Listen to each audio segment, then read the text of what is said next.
Hi, how are you guys? So finally, today is the last day for the supplements of December 2024 securities laws. As I committed कि 7 to 8 lectures में complete हो जाएगा, तो today it is 7th and last lecture for the discussion of supplements. और finally आज हम last topic discuss करेंगे जो कि बहुत ही बड़ा change है. It is with respect to depository. No doubt हमारे सिलेबस में तो it is with respect to depository, but कहीं ना कहीं इसने पूरे शेयर मार्केट को हिला कर रखा. अब आप कहोगे कि ऐसा क्या हो गया कि शेयर मार्केट में भूचाल आ गया. एक्चुअली हम तो सब कोरोना में व्यस्त थे, बट कुछ लोग थे जो कोरोना काल में शेयर मार्केट में डीलिंग करने में व्यस्त थे. और एक स्टॉक ब्रोकर कार्वी अलग ही धूम मचा रहे थे ये बहुत दिनों से. क्या हो रहा था, क्यों हो रहा था, फिर रूल क्यों चेंज हुए, उसमें क्या इंपैक्ट आया, और फाइनली फिर डिपॉजिटरी वाले चैप्टर में क्या चेंज आया, यहाँ तक हमें चलना है. बट आज मैं बात थोड़ी सी लीक से हटकर करूंगा, और सही बताऊं तो out of the way discussion करूंगा. मैं पहले ट्रेडिंग मैकेनिज्म की थोड़ी सी बात करूंगा, वो भी आपको जानना बहुत जरूरी है. आप कहोगे सर ट्रेडिंग मैकेनिज्म तो हमने पढ़ा है. बिल्कुल, हमने बहुत अच्छे से ट्रेडिंग मैकेनिज्म पढ़ा है और हम जानते हैं ट्रेडिंग कैसे होती है. बट अब उसके बैक ऑफिस में क्या क्या होता है वो भी समझेंगे आज, और कहां पर प्रॉब्लम्स थी वो समझेंगे. फिर सेबी ने इतने चेंजेस क्यों किए, मार्केट में भूचाल क्यों आया, इस सब हम आज डिस्कस करेंगे. तो फाइनली जब मैं बेसिक्स पूरे कंप्लीट कर दूंगा अबाउट दिस पर्टिकुलर टॉपिक, फिर हम डिपॉजिटरी वाला टॉपिक पढ़ेंगे, तो आपको बहुत आसानी से समझ में आएगा कि ऐसा किया क्यों. राइट, तो सबसे पहले ना हम स्टार्ट करेंगे हमारे सिस्टम को लेकर कुछ discussion. New rule of SEBI, new rule of SEBI for depository बाद में डिस्कस करेंगे. सबसे पहले आप एक एग्जांपल समझें. मार्जिन ट्रेडिंग आप बहुत अच्छे से जानते हैं, और उसमें भी specially initial margin, you know it very well.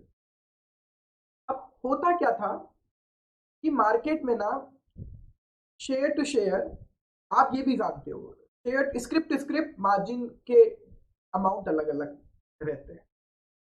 Like Reliance के शेयर में मार्जिन अगर 22% है, तो हो सकता है कि इन्फोसिस के शेयर में मार्जिन 15% ही रखना हो. It is possible. अब एक एग्जांपल से समझते हैं. सपोज करिए आप ब्रोकर ए के पास गए. ब्रोकर ए के पास गए, आपने बोला 100 रुपए के शेयर खरीदने हैं. ब्रोकर ए ने कहा 10 रुपए दे दो, 90 में दे दूंगा. 9 टाइम्स लिवरेज कहा जाता था इसे, कहा जाता है. अल्टीमेटली 90 रुपए ब्रोकर ने दे दिया. ऑब्वियसली वो इस पर इंटरेस्ट चार्ज करते हैं. ब्रोकरेज तो अपनी चार्ज करेंगे ही, ऑब्वियसली डिफरेंस अमाउंट पर इंटरेस्ट चार्ज करते हैं, जो उन्होंने पैसा आपको दिया है. 10 रुपए आप रख रहे हो, 90 रुपए ब्रोकर मांग रहे. ठीक है, लिवरेज है अच्छा खासा. ब्रोकर बी के पास गए, वो कहता है 1 रुपए तो 99 में दे दूंगा. तो जबरदस्त, 99 टाइम लिवरेज हो गया ये तो एक तरह से, और ज्यादा लिवरेज है. आप कह रहे हो सर एक बात बताओ, who the hell broker is, वो मार्जिन कैसे तय कर रहा है. आपने बोला ना, सपोज करो सर ये शेयर रिलायंस का है, तो रिलायंस के शेयर में तो अप्रोक्स 20 रुपए का मार्जिन है, 20% मार्जिन है. तो 100 रुपए का शेयर खरीदना, 20 रुपए रखने पड़ते थे क्लाइंट. आपके अकॉर्डिंग कि ब्रोकर 10 रुपए कैसे ले रहे हैं, अच्छा कोई 1 रुपए कैसे ले रहे हैं, मैं बताता हूँ कैसे ले. तो ये तो तय हो गया, डिफरेंट ब्रोकर्स के डिफरेंट मार्जिन, डिफरेंट लिवरेज होते. कैसे हो पाता था वो मैं आपको, अब ये बिल्कुल बच्चों के बस की बात नहीं है ना. हिंदी को इंग्लिश, इंग्लिश से हिंदी करने वाले ट्रांसलेटर्स के लिए ये सब कुछ पॉसिबल नहीं है. तो इसीलिए बहुत अच्छे से हमें ये सब समझना पड़ेगा. तो मैटर क्या चला कि एक्चुअली ये जो 20 रुपए का मार्जिन है, ये तो बिल्कुल स्टॉक एक्सचेंज ने कहा कि रिलायंस के शेयर पर 20 रुपए का मार्जिन रखना. ब्रोकर क्या चालाकी कर देते हैं, और एक्चुअली उनका बिजनेस करने का ही तरीका है. क्या करते हैं, क्या करेंगे. एक्चुअली इनके पास एक क्लाइंट आया, उसने कहा सर 100 रुपए के शेयर खरीदने हैं. बोला पैसे कितने दोगे, बोले पूरे 100 रुपए. मैं तो कैश में खरीदता हूँ, मुझे कोई तुम्हें इंटरेस्ट देने में कोई इंटरेस्ट नहीं है. तो उसने 100 रुपए ब्रोकर को कैश में दे. ब्रोकर के पास तो 100 रुपए चले गए. आप गए सर 100 रुपए के शेयर खरीदने, कितने पैसे दोगे, बोले सर पैसे नहीं है. ठीक है सर, क्या बात कर रहे हो, 20 रुपए नहीं लेगा. स्टॉक एक्सचेंज को क्या बताएगा, फिर स्टॉक एक्सचेंज को बताने के लिए है उसके पास 100 रुपए आ तो गए. 100 रुपए अगर 20% कर लोगे तो अल्टीमेटली ये 500 रुपए की ट्रेड करवा सकता है। ये 4 और लोगों को 100 रुपए की ट्रेड करवा देगा आपके 100 रुपए से। क्योंकि स्टॉक एक्सचेंज जो मार्जिन रखते थे ना, वो मार्जिन ब्रोकर वाइज तय होते थे, मतलब वो मार्जिन ब्रोकर को मेंटेन करना। ब्रोकर ने कहा ठीक है, ये रही 4 लोग, ये पांचवा, ये 500 रुपए की ट्रेड हुई है, ये रहा सर 100 रुपए का मार्जिन। मतलब आप जो कैश दे रहा है बंदा, उसके पैसे से खेला जा रहा है। रीडिंग इट, उसके पैसे से खेला जा रहा है। जो बंदा कैश रख रहा है, जो पूरा कैश दे रहा है, तो अल्टीमेटली सबको तो मजा आ गया। अगर इन्होंने 1 रुपया भी रखा, 100 रुपए में शेयर खरीदा, 1 रुपये मार्जिन रखा, और शेयर 101 रुपए का भी हो गया, तो इन्होंने तो 1 रुपये लगाकर 1 रुपये कमा लिया। 100% रिटर्न विद इन 1 डे। ये सब खेल है, सब चल रहा था, कोई प्रॉब्लम भी नहीं है। ब्रोकर्स का तरीका है बिजनेस करने का। तो एक बंदा जिसने कैश रख दिया, उससे आप देखो कितने लोगों का भला हो गया। मतलब अल्टीमेटली ये सब इसके पैसे भी खेल रहे हैं इनडायरेक्टली। और स्टॉक एक्सचेंज तो ब्रोकर से पूछ रहे हैं, 500 रुपए की डील की रिलायंस में, 100 रुपए रखने थे मार्जिन, बोले हाँ सर रखा हुआ है 100। अब क्या होगा? गलती से अगर ये शेयर की रेट अब डाउन हो गई और ये इन लोगों ने बचा हुआ पैसा नहीं दिया, शेयर की रेट डाउन हो गई 20 रुपए, इनको 20-20 रुपए के लॉस हो गए, इन्होंने बचे हुए पैसे नहीं दिए, ब्रोकर गया काम से, इसका पैसा भी डूब गया। लड़ते रहो ब्रोकर से। किसने करा ये सब खेल? सब ब्रोकर करते थे, बट अल्टीमेटली एक्चुअली खेल बहुत भारी पड़ गया। जब ये डील करोड़ों में हो और ऐसी प्रॉब्लम हो जाए, ये बहुत भारी पड़ गया काम हुआ है स्टॉक ब्रोकर का भी। और सेबी को वैसे भी एक बहाना चाहिए था, कोरोना काल में बहुत ट्रेडिंग हो रही थी, उन्हें एक रोक तो लगानी ही थी। उन्होंने क्या कहा पता है आपको? सुनो, डिफरेंट ब्रोकर डिफरेंट मार्जिन का खेल अब से खत्म। मार्जिन स्टेपुलेटेड मार्जिन होते हैं, ये डिसाइड कौन करता है? Stock exchange. इस शेयर पर इतना मार्जिन, इस share, depending on the volatility of the script, margin अलग अलग होते हैं। जिस शेयर में जितनी ज्यादा वॉलेटिलिटी, उसमें उतना ज्यादा मार्जिन। चेंज क्या आया है? अब सुनिए चेंज क्या आया है। चेंज आया है कि सेबी ने कह दिया मिनिमम 20% मार्जिन तो अब सब में हो। मतलब हो सकता था पहले किसी शेयर में 10% मार्जिन में काम चल रहा हो, अब सेबी ने कहा मिनिमम 20% मार्जिन तो रखना ही रखना है। स्टॉक एक्सचेंज चाहे तो किसी सिक्योरिटी पर हायर मार्जिन स्पेसिफाई कर सकते हैं, not lower, higher. Higher margin specify कर सकते हैं। ठीक है सर, तो इसमें तो हमको अभी भी कोई डिफरेंस समझ में नहीं आ रहा। मिनिमम स्पेसिफाई कर दिया, ये क्लाइंट क्या लिखा हुआ है समझाता हूँ, क्लाइंट क्या लिखा हुआ है। तो मैक्सिमम लिवरेज 5 को नहीं हुआ, 20 रुपए रखोगे 100 रुपए की ट्रेडिंग के लिए, मैक्सिमम 5 टाइम्स लिवरेज हुआ। लेकिन चेंज क्या है पता है? ये बड़ा ये एक्चुअली इसने दुनिया बदल दी शेयर मार्केट। अब तक मार्जिन ब्रोकर के लेवल पर तय होता था, अब से मार्जिन क्लाइंट के लिए तय है। नहीं समझ आया सर? अब तक देखा जाता था ब्रोकर ने 500 रुपए की डीलिंग की रिलायंस में, 20% के अकॉर्डिंग 100 रुपए का मार्जिन रखना था ब्रोकर को अपने अकाउंट में, 100 रुपए रखे हुए हैं, ब्रोकर को देखा जाता था। अब देखना है क्लाइंट के अकाउंट में रखने, जो मार्जिन है वो क्लाइंट लेवल पर ही तय हो गया। क्लाइंट अगर 100 रुपए का शेयर खरीदेगा ना, तो क्लाइंट के ही अकाउंट में 20 रुपए चाहिए, ब्रोकर के अकाउंट में नहीं चाहिए। बहुत बड़ा चेंज, आई होप आपको समझ में आ गया कि अब तक मार्जिन ब्रोकर के लिए तय था, कि ब्रोकर डील कर रहा है ना अल्टीमेटली क्लाइंट्स के लिए, तो ब्रोकर ने इतनी डील की, इतना मार्जिन रख ले।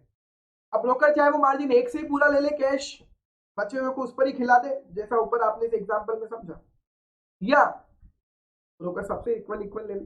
ये ब्रोकर के लिए फ्रीडम थी, अब नहीं हो सकता। मार्जिन क्लाइंट वाइज, पहले भी लेना तो क्लाइंट से होता था, बस ब्रोकर के यहाँ देखते थे, अब क्लाइंट के ही देखा जाए।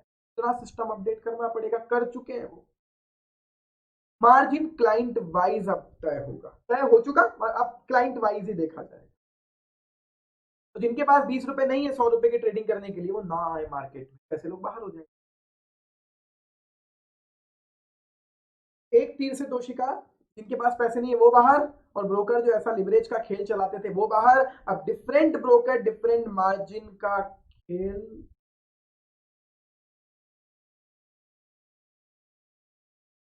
बढ़ा।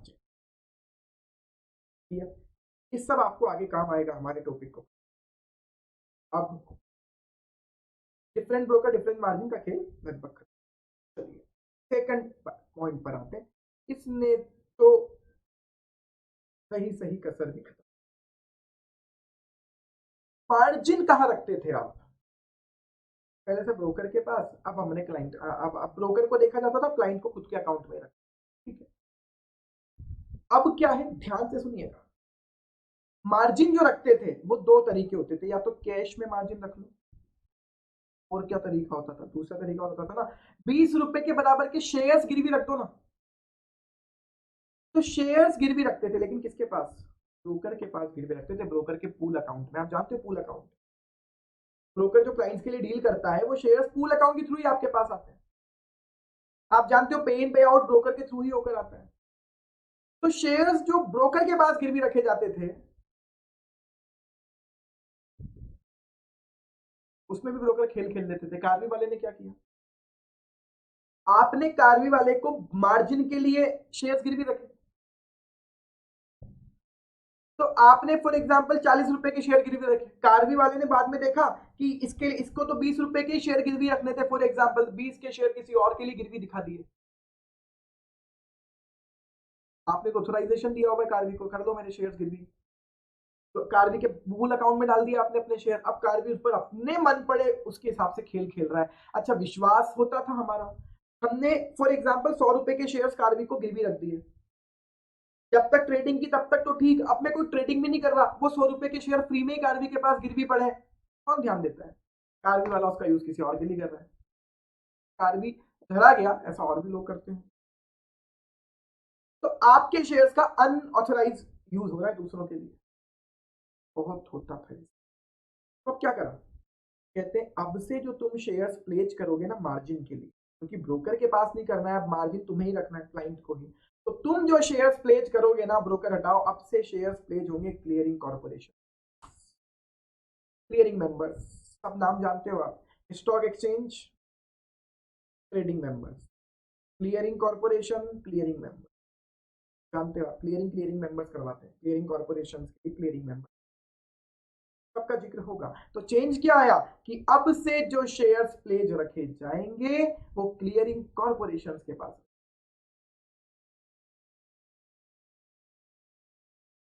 और तीसरा बड़ा चेंज जिसका जिक्र हमारे टॉपिक में नहीं होगा, लेकिन मैं आपको बता देता हूं, पहले ना शेयर्स खरीदने के लिए मार्जिन रखा जाता था, बेचने के लिए नहीं।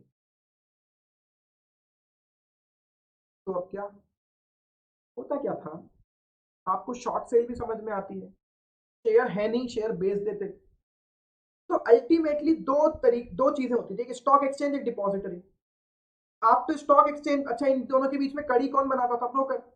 आप तो स्टॉक एक्सचेंज को बोलते थे ब्रोकर के थ्रू जाकर कि सर 500 शेयर बेचने रिलायंस के, चेक थोड़ी करता था स्टॉक एक्सचेंज के आपके पास 500 शेयर्स हैं या नहीं है। तो बाद में डिलीवरी के टाइम पर समझ में आता था कि नहीं थे, आपने कहीं से ला कर दिए, या 2 दिनों में आपने खरीद लिए होंगे किसी से। शॉर्ट सेल इसी को कहते थे, selling the share which you do not have at the time of cell.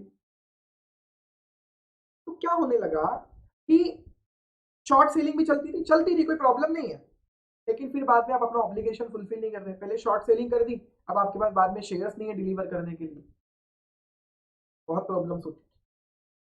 ऐसे डिफॉल्ट को भी रोकने के लिए क्या कर दिया, अब ना पहली बात तो मार्जिन सेल पर भी है, और सेल पर भी मार्जिन सेम है जो बाइंग के लिए है, इसलिए मैंने लिखा from now margin is same for buying and sell. हालांकि ये आपको डिपॉजिटरी वाले चैप्टर में देखने को नहीं मिलेगा, बट यस, तो बहुत सारे बड़े बड़े चेंजेस आए हैं इन दिनों में मार्केट। और हमें क्या, हमें तो भैया मतलब है, हमारी दौड़ तो केवल मॉड्यूल तक है, हमारे लिए क्या हुआ है, हम तो वो finally we are coming back to और पढ़ ले खत्म। सेबी ने कंसल्टेशन किया स्टॉक एक्सचेंज के साथ, क्लियरिंग कॉर्पोरेशन के साथ, डिपॉजिटरी के साथ, इंडस्ट्री के रिप्रेजेंटेटिव के साथ, ट्रेडिंग मेंबर्स के साथ, क्लियरिंग मेंबर्स के साथ, सब नाम जानते हो, डिपॉजिटरी पार्टिसिपेंट्स के साथ, तो डिवाइस अ फ्रेमवर्क कौन सा फ्रेमवर्क? जो हम पढ़ने वाले हैं। ऐसे तो आ नहीं गया होगा इतना बड़ा नया system. To devise a framework that mitigates the risk of misappropriation or misuse of the client securities available with the TM, trading member, CM, clearing member, depository participants. तो आप जो गुड फेथ में इनके पास शेयर्स रख देते थे गिरवी, उसका ये मिसयूज मिसअप्रोप्रिएशन करते थे, उसको रोकने के लिए कैसे मिसयूज होता था? Miss appropriation or misuse include use of one client security to meet the exposure margin or settlement obligation for another client. I hope within a typical line आपको समझ में आ रही। एक की पड़े हुए प्लेज पड़े हुए शेयर्स, एक का पड़ा हुआ पैसा दूसरों के लिए भी यूज कर लेते। 1 जून 2020 से भी नए रूल लेकर आ गई। अगर आप क्लाइंट से प्लेज लेते हो शेयर्स का, कोलेक्ट्रल फ्रॉम क्लाइंट, वो केवल मार्जिन प्लेज के थ्रू ही होगी। और मार्जिन प्लेज पहले कैसे होती थी? पहले आप ब्रोकर के पूल अकाउंट में डाल देते थे शेयर, ब्रोकर को बोलते थे ये साइन कर लिए सर, ये कर दिए साइन, सब विश्वास पे चल रहा है, वो शेयर्स प्लेज हो जाते थे ब्रोकर के पूल अकाउंट, ब्रोकर जाने वो करे। अब क्या होगा? अब ये पूरा मार्जिन प्लेज डिपॉजिटरी सिस्टम के थ्रू होगा और आपके ही अकाउंट में शेयर्स प्लेज होंगे, खुद के ही अकाउंट में। उसके लिए एक सेपरेट अकाउंट खुलेगा ताकि मिस अप्रोप्रिएशन ना हो पाए। आवश्यकता आविष्कार की जननी है, हम कभी पढ़ते थे necessity is the mother of invention. But share market में we people are responsible for every type of innovation and change. Frauds are mothers of any innovation or new practice in the share market, आप बोल सकते हैं। Section 12 में जो भी हुआ, चलिए हम अब पढ़ना स्टार्ट। चलिए यहाँ से section 12 with regulation 79 of depository regulation, relevant bylaws, सब क्या हुआ अब आप सुनो, यहाँ से पढ़ते हैं। Creating pledge of the dematerialized security. Pledging अब डीमटेरियलाइज सिक्योरिटीज की प्लेजिंग, शेयर्स की प्लेजिंग अब डीमैट मोड में।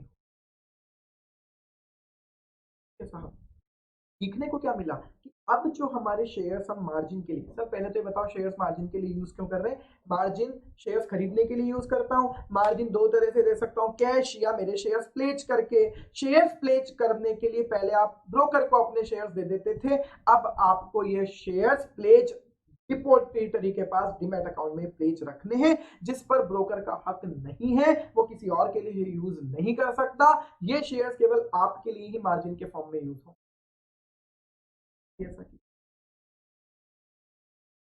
इसके अलावा प्लेज करने के लिए कोई और चीज यूज की, कोई और प्रोसेसर यूज की अगर प्लेज करने के लिए, तो वो प्रोहिबिटेड है।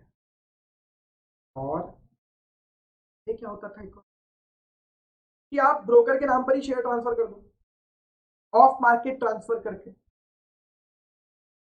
तो फिर इसे कह रहे हैं वो प्लेज नहीं मानेंगे, फिर तो वो ब्रोकर के शेयर हो गए, वो प्लेज का है। तो off market transfer of securities leads to change in ownership, obvious है ब्रोकर का नाम आ जाएगा शेयर्स पर। तो off market transfer of securities भी अगर तुम प्लेज के लिए यूज करना चाहते हो नहीं कर पाओगे, वो प्लेज ही, वो ट्रांसफर। सब बंद कर दिया यार, एक ही तरीका बचा है, प्लेज रखने शेयर्स। ब्रोकर से पूछ रहा है प्लेज एक्सेप्ट करना है, हाँ, तो बोले प्लेज उनके अकाउंट में रहेंगे डीमैट अकाउंट में, उसको बस देख लो कि प्लेज हुआ या नहीं, उस अकाउंट में गया या नहीं, किसी और के लिए यूज नहीं कर पाओगे। इसलिए कैसे करेंगे?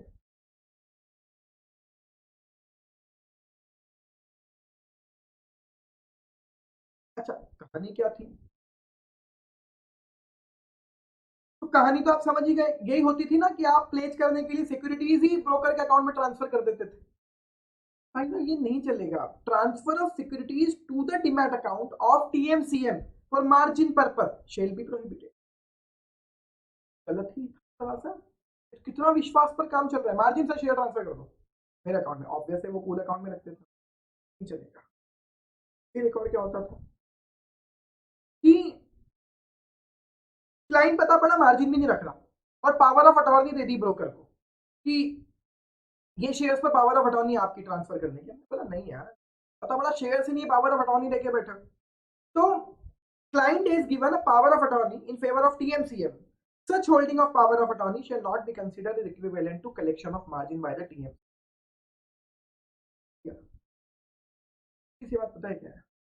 जितने भी मार्जिन को रखने के तरीके थे ना, तुम्हारे अकाउंट में ट्रांसफर कर दूं, ऑफ मार्केट ट्रांसफर कर दूं, है ना, पावर ऑफ अटॉर्नी दे दूं, सर नहीं दूं पैसे तो ही रख लेना, कुछ नहीं चलेगा। मार्जिन मतलब तुम्हारे डीमैट अकाउंट में तो शेयर्स उस डीमैट अकाउंट में ट्रांसफर। चांदी पता है किसकी हो गई? डिपॉजिटरीज की चांदी हो गई ना। जिस डिपॉजिटरी के पास आपका डीमैट अकाउंट है, जिस डीपी के पास आपका डीमैट अकाउंट है, जैसे ही आप अपने अकाउंट में जाओगे, फिर आप लोग तो ट्रेडिंग करते नहीं हो, तो जैसे ही जो लोग ट्रेडिंग करते हैं, अगर वो ये लेक्चर देख रहे हैं तो आप देखना, फॉर एग्जाम्पल आपका जीरोधा में अकाउंट है, अब आप देखना वहां पे अपने अकाउंट में जाना, वहां पर क्लिक करके कि keep it as a pledge करना, प्लेज पर क्लिक, एक शेयर प्लेज करो या 100 प्लेज, पूरे के पूरे शेयर प्लेज करो, चाहे उस कंपनी के अपने प्लेज शेयर प्लेज करो, आ जाएगा 30 रुपी प्लस जीएसटी चार्जेस, प्लेज के चार्जेस लगा हुए बंदे, सेपरेट अकाउंट में प्लेज होंगे ना, प्लेज के चार्जेस। चांदी हो गई डिपॉजिटरी, प्लेज तो डीमैट अकाउंट में, तुम्हारे डीमैट अकाउंट में, ना कि टीएमसीएम ट्रेडिंग मेंबर क्लियरिंग मेंबर इनके नहीं, ठीक है।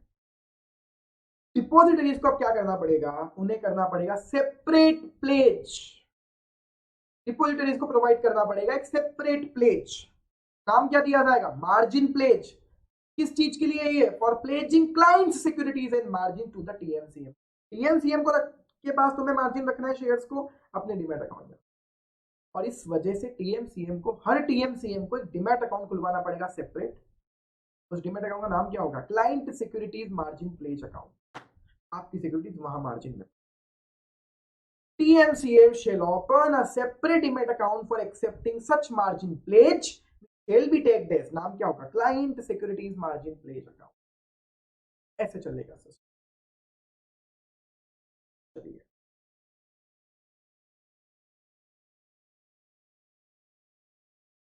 आप ढंग से सोचो, मैंने तो कहा था आपको क्लियरिंग कॉर्पोरेशन के पास गिरवी रखना है, पर आपने तो टीएमसीएम के, हाँ तो ढंग से सोचो ना, टीएम के पास गिरवी आप रखोगे, ट्रेडिंग मेंबर को आप बताओगे ये रहा गिरवी, ट्रेडिंग मेंबर रीप्लेज करेगा इसकी किसके पास, सीएम के पास, क्लियरिंग मेंबर के, for the purpose of providing collateral in form of securities and margin, client pledge करेगा सिक्योरिटीज टीएम के पास, टीएम इसको रीप्लेज करेगा किसके पास, क्लियरिंग मेंबर के पास, और क्लियरिंग मेंबर इसको रीप्लेज करेगा क्लियरिंग कॉर्पोरेशन के पास। This is the mechanism.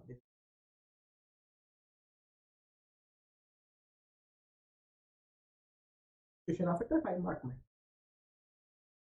Page अब मार्जिन पेज की प्रोसेस बताओ, मार्जिन पेज का कॉन्सेप्ट लिखो अब से, ठीक है। तो पूरी चीजें आपको लिखनी पड़ेगी जो हम पढ़ते हुए आ रहे हैं। A client shall pledge securities with TM, TM shall replace the same with CM, and CM in turn shall replace the same with CC. Pleasure के डीमैट अकाउंट में रिफ्लेक्ट हो सकता है कि देखो तुमने यहां रखे थे, फिर यहां से वहां प्लेज हुए, ऐसे प्लेज,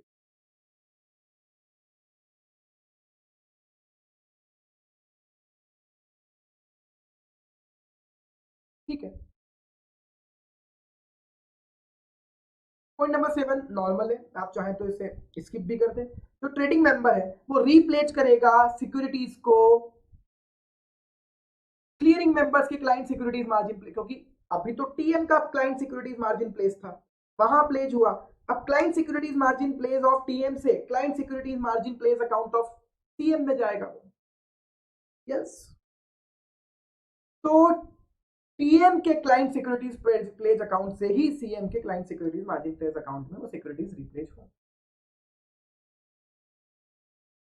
अप्रूव्ड सिक्योरिटीज की प्लेज करना आप उससे, ऑब्वियस हर सिक्योरिटीज को प्लेज के फॉर्म में नहीं रखा जाता, तो CM repledge of securities on the approval list to CC. Yes, अब सीएम भी इसको आगे कहां रिप्लेस करेगा, क्लियरिंग कॉर्पोरेशन, केवल अप्रूव्ड सिक्योरिटीज की ही वो रिप्लेस कर सकता है।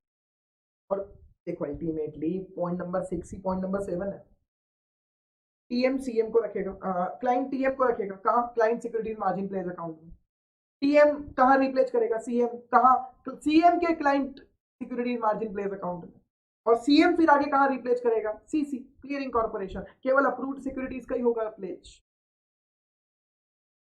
रीप्लेज का मतलब क्या है, रीप्लेज का मतलब कि जब टीएम से सीएम के पास जा रहा है और सीएम से सीसी के पास जा रहा है, इट इज रीप्लेज। क्लाइंट ने टीएम के पास प्लेज किया, this is what pledge, TM ने सीएम के पास रखा, रीप्लेज, सीएम ने सीसी के पास किया,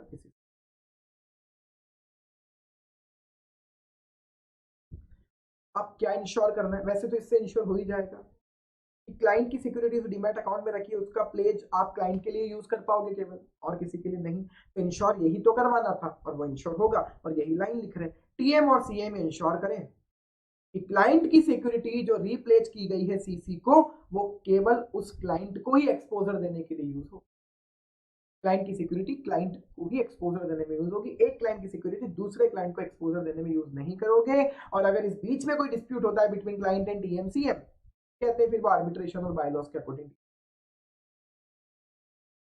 मतलब अल्टीमेटली डिपॉजिटरी और सीसी को बाहर करना था, गलती टीएमसीएम की होगी, किसी दूसरे के लिए आप यूज करोगे अगर, तो कहते हैं वो आप लोग डील करो, डिपॉजिटरी और सीसी उसके लिए लायबल नहीं।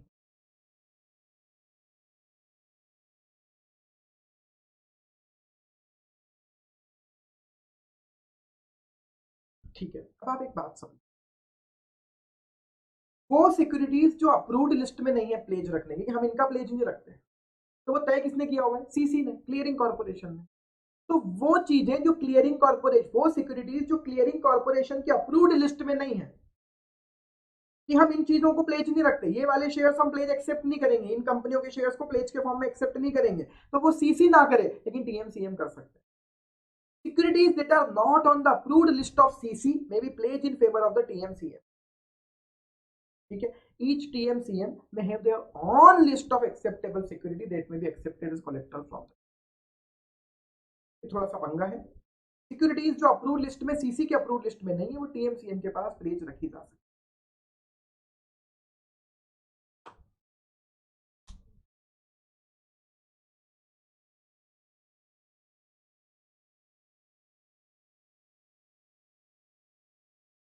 अब क्या हुआ, कुछ फंडेड स्टॉक्स होते हैं, ब्रोकर ने पैसा दिया हुआ है, ऑब्वियसली इस पर ब्रोकर इंटरेस्ट भी चार्ज करता है, शेयर्स आपने खरीदे, ब्रोकर ने पैसा दिया, ऑब्वियसली ना, पैसा अभी भी आपने नहीं दिया, मार्जिन दिया, पैसा अभी भी ब्रोकर ने लिया हुआ है पूरा, और T+2 सेटलमेंट हो रहा है, स्टिल आपने ब्रोकर को पैसा नहीं दिया, ब्रोकर इंटरेस्ट चार्ज कर रहा है उस पर। Funded stock held by TMCM under the margin trading facility shall be held by the TMCM only by way of pledge. इसके लिए टीएमसीएम को एक सेपरेट डीमैट अकाउंट खुलवाना पड़ेगा। अब ये मार्जिन वाला अकाउंट नहीं है, client securities under margin funding account, जहां हमने फंडिंग की है, और वहां केवल फंडेड स्टॉक्स ही डील होंगे, उस डीमैट अकाउंट में केवल फंडेड स्टॉक्स ही आप रखोगे, फंडेड स्टॉक्स। तो प्रॉब्लम पता है क्या है, क्यों किया ऐसा, मैं बताता हूँ। आपने क्या किया, डिपॉजिट सॉरी आपके टीएम ने आपको फंडेड स्टॉक दिलवाया, पैसा उसमें आपके ब्रोकर ने फाइनेंस किया हुआ है, ब्रोकर का पैसा फंडेड स्टॉक है, ठीक है। अब क्या हो रहा है, वो फंडेड स्टॉक भी आपके डीमैट क्लाइंट के डीमैट अकाउंट में, तो पता पड़ा फंडेड स्टॉक क्लाइंट के डीमैट अकाउंट में, क्लाइंट डबल मजे ले रहा है, एक तो इसके पैसे भी ब्रोकर को दिए नहीं, और पता पड़ा दूसरे ब्रोकर को वही शेयर गिरवी रख दिए। क्या कहते हो, फंडेड स्टॉक है, ब्रोकर को पैसे लेना है तुमसे उस पर, पता पड़ा ब्रोकर को तो पैसे लेने, तुम्हारे डीमैट अकाउंट में शेयर पड़े हुए हैं। अब क्या हो रहा है, तुम क्या कर रहे हो, तुमने किसी को दिखाया, देखो मेरे डीमैट अकाउंट में इतने शेयर्स, इनको प्लेज कर लो, बदले में पैसे दे दो, या बदले में किसी और ब्रोकर के पास जाके उस पर मार्जिन ट्रेडिंग कर दी, या किसी और बैंक के थ्रू जाकर बैंक से लोन ले लिया उसके उस शेयर्स के अगेंस्ट, तो एक शेयर पर दो लोन हो गए एक तरफ। इसलिए क्या कहा, ये सेपरेट अकाउंट में रहेंगे, ब्रोकर के पास ही रहेंगे, client securities under margin funding account, और इसमें कोई और अदर ट्रांजेक्शन नहीं होगा। और सिक्योरिटीज जो client securities under margin funding account है, shall not be available for pledge with any other bank, इनके अगेंस्ट में किसी बैंक एनबीएफसी से आप इनको प्लेज नहीं। अब क्या था कि ब्रोकर के पास तो खुद के अकाउंट थे, बहुत सारे डीमैट अकाउंट, जहां क्लाइंट के मार्जिन रख लेते थे, कहते सब बंद करवाओ। ओके, टीएमसीएम को सारे एग्जिस्टिंग डीमैट अकाउंट बंद करने पड़ेंगे जो क्लाइंट मार्जिन या क्लाइंट कोलेक्टर के नाम से थे 30 जून। टीएमसीएम को यहां से सारी सिक्योरिटीज क्लाइंट के अकाउंट में ट्रांसफर करनी पड़ेगी, रेस्पेक्टिव क्लाइंट्स डीमैट अकाउंट में ट्रांसफर करो यहां से सब, और उसके बाद से कोई भी सिक्योरिटी तुम अपने अकाउंट में प्लेज नहीं करवा सकते क्लाइंट के डीमैट अकाउंट में प्लेज। राइट, समझ में आ चुका, तो अभी तक करते थे अकाउंट बंद करवाओ, उसके बाद से कोई भी प्लेजिंग अपने अकाउंट में, ठीक है। क्लाइंट का एग्रीमेंट है कस्टोडियन के साथ registered with SEBI for clearing and settlement of trade shall continue to operate, custodian वाला मैटर चलता रहेगा, इसकी पूरी मार्जिन प्लेस का मैकेनिज्म हम अनेक्सर ए में दे रहे हैं। इस लिंक पर क्लिक करना, बोले अनेक्सर ए खुल जाएगा। ऑलरेडी हम पढ़ चुके जो एग्जाम के काम आने लायक है, और सारे टीएम सीएम और सीसी पर एप्लीकेबल होगा प्लेज रिप्लेज के लिए प्रोविजन। अल्टीमेटली पॉइंट नंबर 12 तक सारे प्रोविजन खत्म। फंडा यही है कि अब से शेयर्स ब्रोकर के पास प्लेज नहीं होंगे, सीसी के पास प्लेज होंगे। तरीका है, पहले आप टीएम के पास, फिर सीएम के पास, फिर उसके थ्रू जाएंगे सीसी रिप्लेज। क्लाइंट के सेपरेट डीमैट अकाउंट में प्लेजिंग होगी, तो हर क्लाइंट की प्लेजिंग उसी के रिलेटेड होगी। एक क्लाइंट की प्लेजिंग दूसरे क्लाइंट को एक्सपोजर देने में यूज नहीं। ठीक है, अब ये सब कर दिया था कि जून तक ये सब खत्म करो, है ना। अब ये नया सर्कुलर क्या है, ये सर्कुलर आया कि कोविड-19 चल रहा है भैया, अभी इतना सारी प्रॉब्लम्स चल रही हैं, जून की बात है, जून में नहीं हो पाएगा सर, इतनी सारी प्रॉब्लम, सिस्टम अपडेट करना है, सब करना है। तो बोले ये अकाउंट जो बंद करके और तुम्हें अब बंद कर देते सारे कोलेट्रल वाले अकाउंट, मार्जिन वाले अकाउंट ब्रोकर्स को, ये फिर लास्ट डेट उसकी थी 31 अगस्त, और उसको 31 अगस्त कर दिया, 1 जून को फाइनली कर दिया गया 31। फिर क्या हुआ, फिर वापस वही कहानी आगे, प्लेज रीपेल का, प्लेज का सिस्टम जो 1 जून से आना था इस सर्कुलर के थ्रू, उसे 1 अगस्त कर दिया गया। अब आप पूछोगे कि अभी भी एप्लीकेबल हुआ या नहीं हुआ, तो बेटा यस, ये अब एप्लीकेबल हुआ, सब ऐसे ही हो, कहानियां बदल चुकी हैं, डिपॉजिटरीज के मजे आ चुके हैं। तो 1 अगस्त से करा फिर वो दोनों डीमैट अकाउंट का बंद करना, सारे डीमैट अकाउंट, कौन से डीमैट अकाउंट, वो मार्जिन वाले जो ब्रोकर से खुलवाए हुए थे, और फिर प्लेज रिप्लेज का सिस्टम जो नया सिस्टम है वो 1 अगस्त से एप्लीकेबल किया। केस लॉस कुछ पढ़ाने लायक नहीं है। पहला केस लॉ है सीडीएसएल एनएसडीएल को एक नोटिस दिया गया था कायरा लैंडस्केप्स लिमिटेड के केस में। केस ऐसा था, हम जानते हैं कि जब तक पूरी प्रोसेस फुलफिल ना हो जाए, शेयर्स फ्रीली अवेलेबल नहीं होने चाहिए, ट्रेडिंग एक्सेट्रा के लिए लॉक इन होना चाहिए। जब कोई कंपनी नया इशू ला रही है, जब तक पूरी प्रोसेस ना हो जाए, स्टॉक एक्सचेंज लिस्टिंग की परमिशन ना दे दे, लिस्टिंग चालू ना हो जाए, ट्रेडिंग चालू ना हो जाए, तब तक आप अभी ट्रेडिंग स्टार्ट नहीं करोगे, डिपॉजिटरी मोड से ट्रांसफर स्टार्ट नहीं करोगे। इन्होंने कर दिया था, तो एडजुडिकेशन स्टार्ट हुआ एंड शोकोज नोटिस एक्सेट्रा हुए। बाद में फिर उन्होंने प्रूव किया एनएसडीएल सीडीएसएल ने कि it's not default on our part, ऐसा कुछ भी नहीं हुआ है। तो फिर वो प्रोसिक्यूशन या प्रोसीडिंग विड्रॉ कर दी, तो कुछ काम का केस है नहीं। और नेक्स्ट केस है जो ऑलरेडी हम पढ़ चुके, जेपी कैपिटल सर्विसेज लिमिटेड। ये भाई साहब एनएसडीएल सीडीएसएल दोनों के ब्रोकर डीपी थे, रिन्यूअल हुआ इनका 2016 में वापस, पर बाद में पता चला एनएसडीएल सीडीएसएल दोनों ने ही इनका रजिस्ट्रेशन विड्रॉ कर लिया है अपने यहाँ से। तो सेबी ने कहा फिर आपको हमें भी बताना चाहिए था, और फाइनली फिर सेबी ने भी इनका रजिस्ट्रेशन कैंसिल कर दिया। ये हम ऑलरेडी डिस्कस कर चुके हैं, आप ये जानते हो। Finally with this and the chapter of depository, बहुत बड़ा चेंज डिस्कस किया, एंड फाइनली गाइस हमने कंप्लीट किए supplements of securities loss for December 20। Right, I hope आपको अच्छा लग रहा होगा। आई होप, मुझे बहुत से मैसेजेस रेगुलरली मिलते थे आप लोगों के with respect to doubts, with respect to your comments, your compliments. Thank you so much for all of these.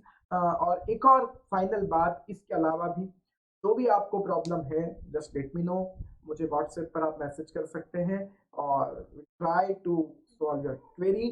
तब तक enjoy the festival, enjoy it within the limit. Fireworks तो वैसे ही बंद हो चुके हैं, पटाखे चलाने का मना कर चुकी है सरकार। मेरी आपसे केवल एक ही रिक्वेस्ट है कि इस बार किसी और की भी दिवाली मनाएं, सबकी दिवाली मनाने की कोशिश करें। और अगर आप मनाना चाहते हो दिवाली, वैसे तो टाइम वेस्ट ना करें, आप पर टाइम दें, ये पढ़ाई पर ध्यान दें। और करना चाहते हो तो मेरी आपसे एक रिक्वेस्ट है कि अपने हाथ से मिठाई का डिब्बा या कुछ और चीजें जरूरतमंद लोगों को जरूर देने की कोशिश करें। जितनी आपसे कोशिश या आपकी कैपेसिटी से जितना कुछ हो सकता है उतना जरूर करें। आपकी वजह से दूसरे की दिवाली बन जाए, इससे ज्यादा अच्छी दिवाली नहीं हो सकती। एक मेरी ओर से आप सबसे रिक्वेस्ट, और ये करके देखें, अच्छा लगेगा, अच्छा लगेगा, इसलिए करके देखें। Thank you so much for keeping so much patience कि आपने रेगुलरली लेक्चर्स देखे और इन्हें रेगुलरली पढ़ लिया। तो फाइनली हमने ये कंप्लीट कर लिया। नाउ अपनी सेल्फ स्टडी पर फोकस करें, और in case of any type of doubt here only, don't hesitate, डरे मत, डरना नहीं, बिल्कुल भी परेशान नहीं होना, हिम्मत रखें, बिल्कुल हम सब पास होकर दिखाएंगे। एक चैलेंज था हमारे सामने इतने सारे सप्लीमेंट्स पढ़ने का, हमने वो कंप्लीट किया। प्राउडली हम कह सकते हैं वी आर द फर्स्ट जिन्होंने ऐसे लेक्चर्स भी अपलोड किए हैं या जिन्होंने इतना आगे बढ़कर और इतना एक्टिवली और इतना जल्दी इन सब चीज़ों को कंप्लीट करवा दिया है। तो अच्छे से कॉन्फिडेंस रख के पढ़ाई करें। All the best, thank you so much.